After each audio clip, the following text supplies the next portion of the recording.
So we often discuss this 2,000 to 3,000 ballistic missile number that Iran has in their arsenals, whether it's long, short, or medium range. Is that a true number? Well, the 3,000 number entered the conversation in the United States about 4 or 5 years ago when the former CENTCOM commander gave that number to a U.S. reporter.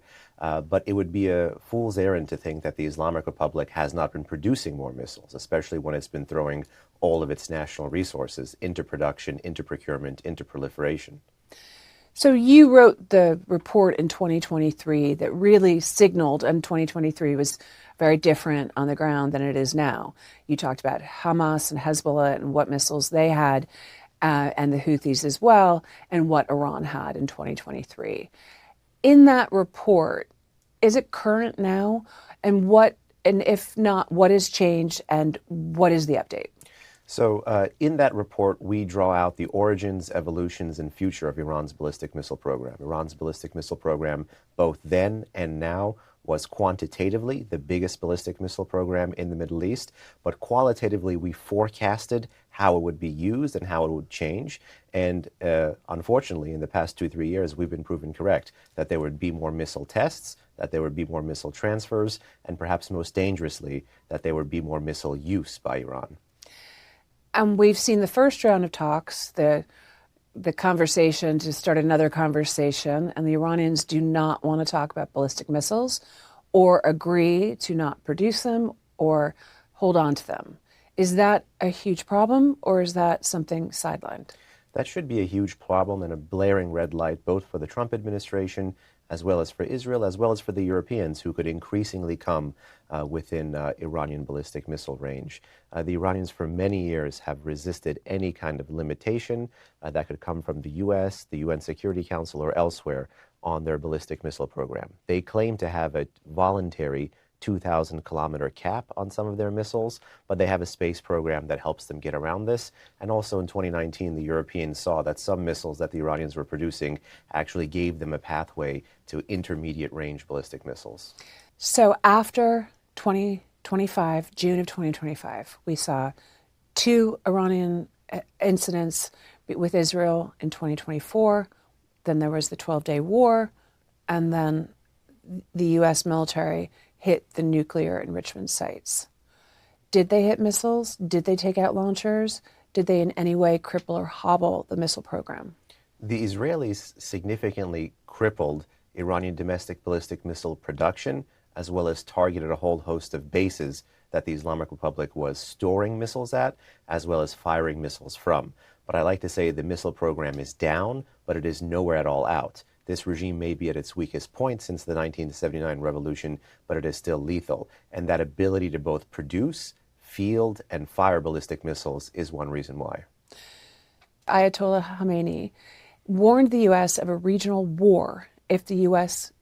launched any strikes into Iran. And that was recent, and now they're talking. What was he talking about? Is that a true threat? Does Iran have the capabilities to launch an all-out regional war? Well, you could say we've been living in some version of a region-wide war since the Iran-backed terrorist attack by Hamas against Israel on October 7. We've seen fits and starts of different cycles of violence in different theaters. The Iran-backed Houthi rebels in Yemen, in the maritime domain, Hamas and Hezbollah encircling Israel on land, the Islamic Republic firing ballistic missiles directly. There is already, in so many ways, a region-wide war underway, but it's been in slow motion. What we haven't seen, two very critical capabilities that have not been turned online by the regime that could be, and this might be what Iran's supreme leader is threatening, is one, Iran's short-range precision strike systems, which could be fired at all U.S. bases as well as critical energy infrastructure on the opposite side of the Persian Gulf. And the second thing is Iranian threats to shipping and maritime interdiction and asymmetric threats in the Persian Gulf and Strait of Hormuz. We remember the drama that the Houthis created in the Red Sea and the Gulf of Aden. Well, that was actually a capability given to them by the Islamic Republic of Iran. And the recent Iranian drone buzzing of a USS carrier may have been forecasting exactly that threat. So if we were looking at a map, what does Iran have? Where's their reach? where's the threat? Are we talking Bahrain and the Fifth Fleet? Are we talking Qatar and CENTCOM? Is this something we haven't seen before that could happen? The challenge is what to defend against. Iran has several chains of missile bases that it could fire ballistic missiles from, as well as a whole host of other military facilities where drones and cruise missiles could be fired from.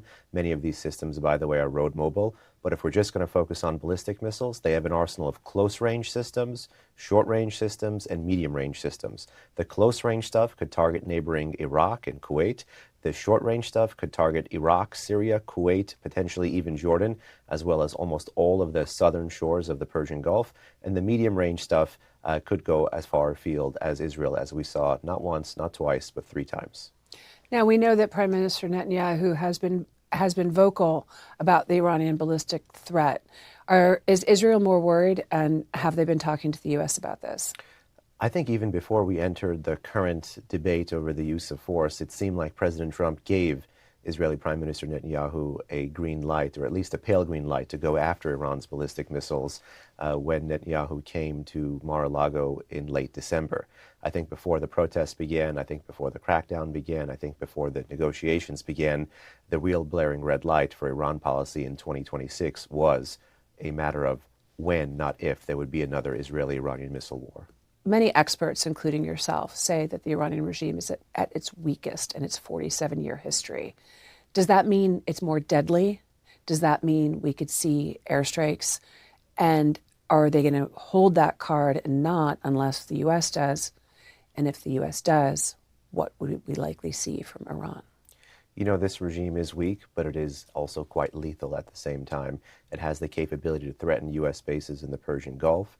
It has the capability to threaten maritime shipping and commercial traffic in the Persian Gulf and Strait of Hormuz, and it's highly likely that those would be 2 areas or threats that it would turn on that we haven't seen before. So Bahrain, Qatar, the Strait of Hormuz, are we looking at the USS Abraham Lincoln being a target? I don't want to get into hypothetical scenarios, but I do want to know what Iran is capable of. So the regime is capable of destruction and punishment using long-range strikes like ballistic missiles, like cruise missiles, like drones, and like anti-ship missiles. It's trying right now to force America to operate from further and further range to keep America out of the Persian Gulf or limit the number of vessels it can bring in. But right now there's a high-stakes game of chicken between America and Iran. Who's going to blink first? It remains to be seen, but if past is prologue, no one will blink and the Donald will strike. Okay, so President Trump would strike. Why do you see that it's likely? I think, again, if past is prologue, President Trump likes his diplomacy like he likes his military action, short, sharp, and decisive. And the strategy behind Iran's nuclear engagement now is to draw out talks, to make time a weapon for them. And that simply doesn't seem to jive with the way President Trump has approached any negotiation at any time. He likes to make a deal, and if not, he likes to have a show of force. Exactly. I think the words from Machiavelli best define how Trump uses public violence to satisfy and stupefy. This was present in the Maduro operation, and this was present in Operation Midnight Hammer when he destroyed Iran's nuclear enrichment facilities.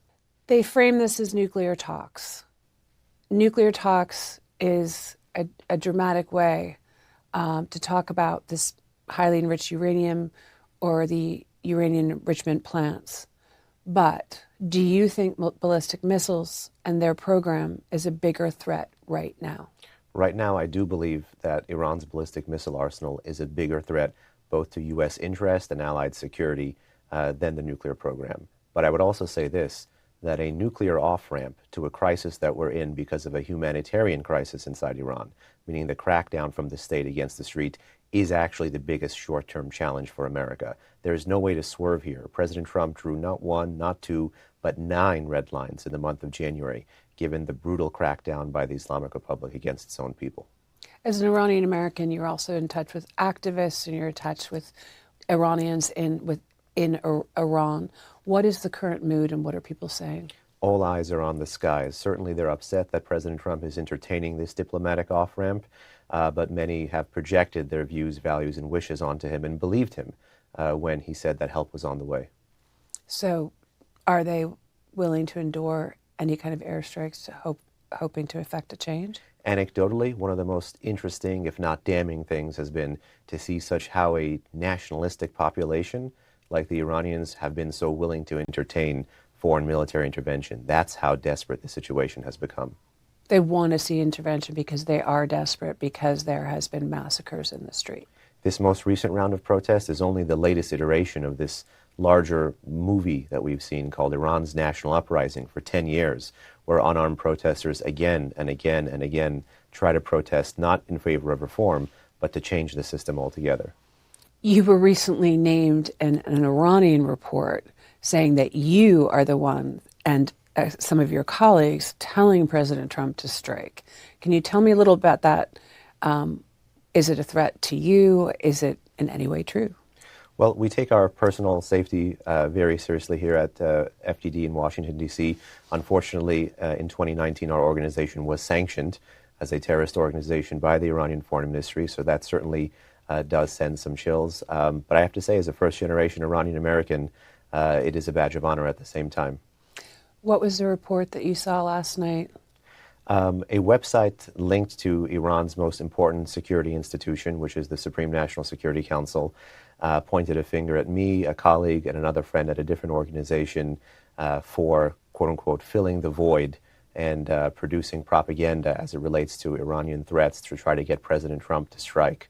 I, for one, don't think analysis of Iran's nuclear program, missile program, or domestic situation is propaganda. If you can give me a gut check of how you see things happening with the ballistic missile program that they refuse to discuss, and they refuse to say they won't support proxies, but those proxies have been depleted and decimated, but the ballistic missile program hasn't. Basically, what keeps you up at night about this? Whether we get a deal with Iran or a war with Iran, it will be because of the ballistic missile threat. The ballistic missile threat will be so prominent to get Uncle Sam to swerve, or the ballistic missile threat will be so prominent that we will have to strike to take it out. Either way, this one tool is going to define the future of the U.S.-Iran relationship. All right. Well, thank you so much. Thank you.